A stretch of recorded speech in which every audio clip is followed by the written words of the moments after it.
Welcome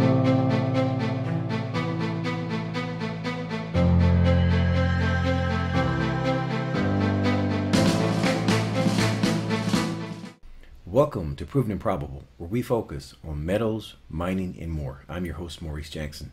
Joining us for a conversation is Mickey Fulp, the mercenary geologist, as we will discuss, is it time to get into uranium? Mr. Fulp, welcome to the show, sir. Hey, thanks a lot, Maurice. Always my pleasure. Always a pleasure to have you on our show. Mickey, we have some interesting developments going on in uranium. You were one of the most trusted names on the subject. I know a number of our speculators on this show here want to hear more about uranium. Beginning domestically, what do you see happening in the U.S. under the Trump administration that may impact uranium? Well, there's a couple of things the Trump admin has done that is positive for uranium. First off would be the recent National Security Council resolution that requires utilities would require utilities, I should say, to buy their electricity from U.S. nuclear power plants and coal plants. So this is an effort, once again, to put people back to work in the extractive industries, namely uranium, nuclear power plants, coal mining, and coal-fired power plants. In addition, not all of it has to do with Trump, but it's a movement that includes the Congress and uranium companies, etc. The DOE, under Secretary Rick Perry, who was the governor of Texas, a significant uranium-producing state in the past, they are restricting the DOE sales and barters of U.S. stockpiles of U-308. This year, they've cut those back. During the Obama administration, 5 to 7 million pounds a year were dumped on the market to support the cleanup of the Portsmouth enrichment facilities in Ohio. And that was basically, that's a union operation. So it was basically to keep 800 union jobs going. And so now there is a House bill that is in commit or passed out of committee. It still has to be passed out of the Senate and the House in the budget, 2019 budget, but they are budgeting funding for this out of the budget this year versus the DOE untimely dumping of uranium on the spot market.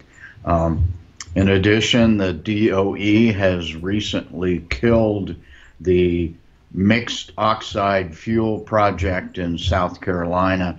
Mixed oxide fuel is the waste left over from nuclear power plants, and it's processed and can be reburnt. So that's certainly going to help uranium domestic miners. I'm not sure if it really helps the U.S. position with regards to our significant imports of foreign uranium. And finally, in January, 2 of the largest uranium producers in the U.S., UR Energy and Energy Fuels, filed a Section 232 petition with the Department of Commerce, and that has to do with national security and the fact that last year we imported 98% of our uranium needs, and this proposal would require U.S. federal utilities and agencies to buy all their uranium from domestic uranium miners, and also limit imports of foreign uranium to 75% of our needs, with the remaining come from domestically from uranium miners. So there's a whole number of things in the U.S. that look positive for the uranium industry, and all those have happened in 2018. You know, all of these sound like they're going to be great catalysts for uranium, but to add on to that, we have more information here coming from the international standpoint out of Kazakhstan. For someone not familiar with Kazakhstan, how important are they in this discussion? Well, they're quite important. They've become the world's largest uranium producer over the last 15 years, by far the world's largest. They now produce on the order of 40% of the world's uranium, and they have really supplied the increasing demand over the last 15 years. We're using more and more uranium every year because we have more and more reactors.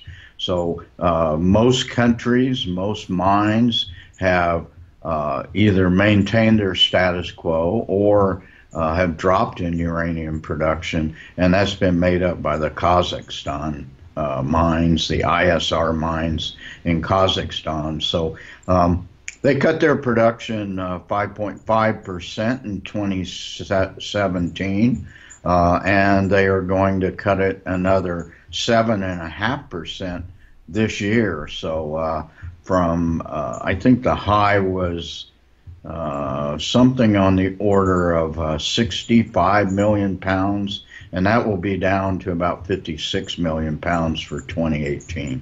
And that basically has to do with the low price of uranium. At uranium price, which today is $23.50, no one can make money at those prices. Which leads to my next question here, not holding you to a price, but the aforementioned indicates that you would see uranium prices eventually move up. Is this the right time to get some issuers? Well, I've been saying it's the right time for quite some time. So I think a strategy, if you're a contrarian, we all know that uranium's going to come back at some point, and it's going to come roaring back.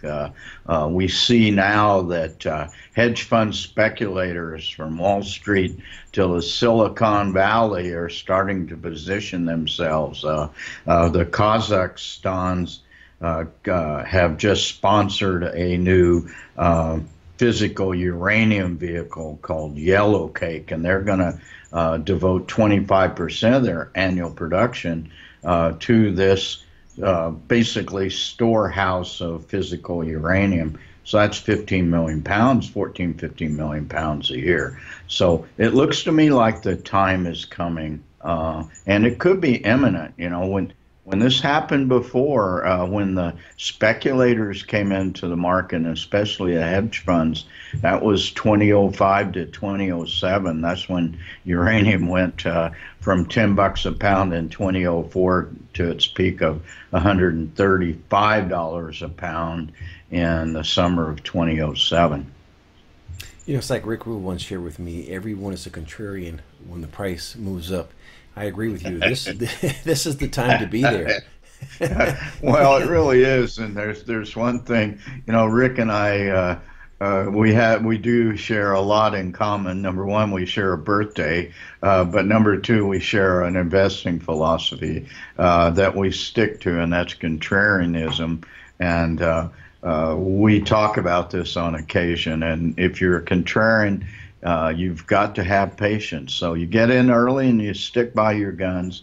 Hopefully you've picked good companies from the beginning that have staying power. When this whole Black Swan event, Fukushima, came down in 2011, I don't think any of us expected that 7 years later we would be looking at a spot price of uranium that is less than 1/3 of what it was before Fukushima. So it's $23.50 a pound right now, and a couple of weeks before Fukushima happened, or maybe a month, it hit a high of $72 on the spot price. So it's been a long time coming, but it looks to me like it may be sooner than I would have said it was at the beginning of the year.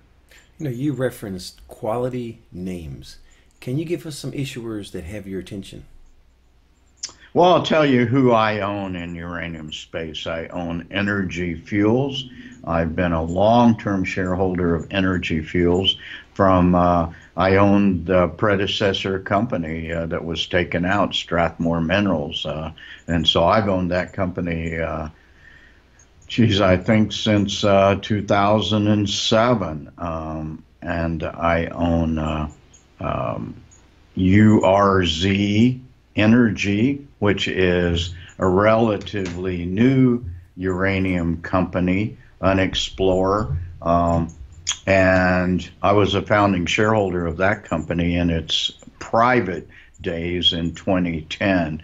And we did a transaction on that company last year, about a year ago, or it was completed actually about a year and a half ago, and acquired some of the old Strathmore / Energy Fuels assets in Wyoming.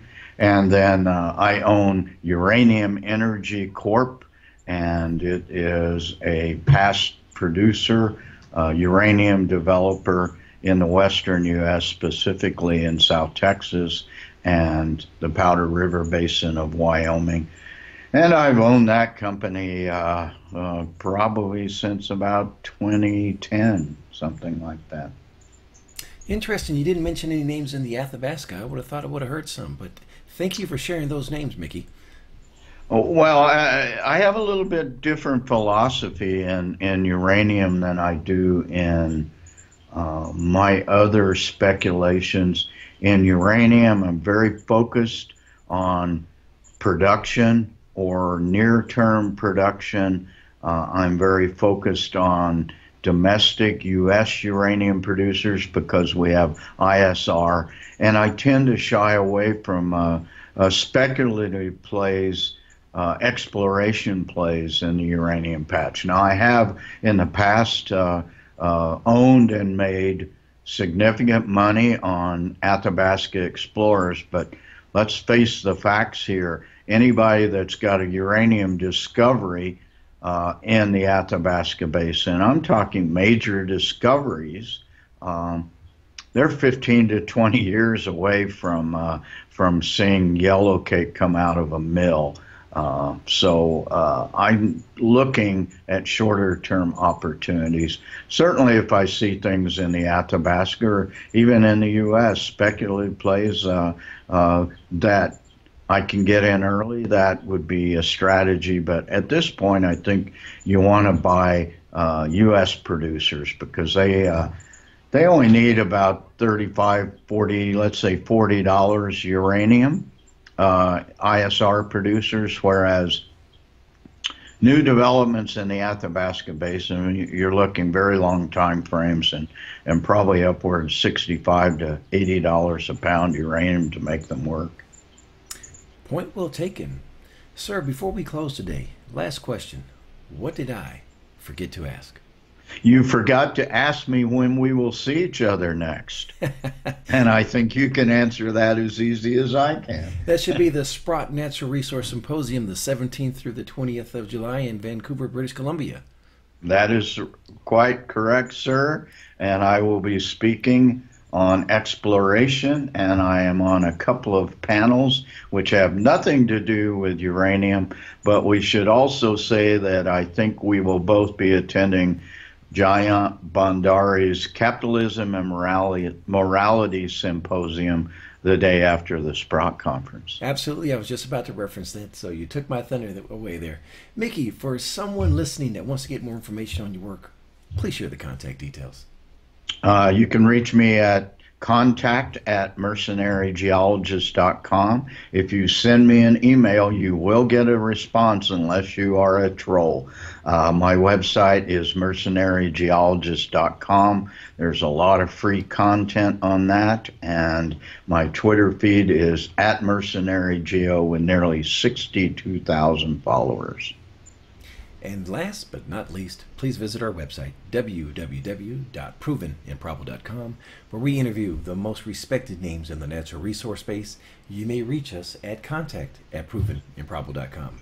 Mickey Fulp, the Mercenary Geologist, thank you for joining us today on Proven and Probable. Thank you, Maurice. All the best to you, sir. Thank you for joining us today on Proven and Probable. Remember to like and subscribe for more conversations with the most respected names in the natural resource space. Check out our website at www.provenandprobable.com. The information presented on Proven and Probable is provided for educational and informational purposes only, without any express or implied warranty of any kind, including warranties of accuracy, completeness, or fitness for any particular purpose. The information is not intended to be and does not constitute financial, investment, or trading advice, or any other advice. You should not make any financial, investment, or trading decision based on any of the information presented without first undertaking independent due diligence and consultation with a professional broker or competent financial advisor.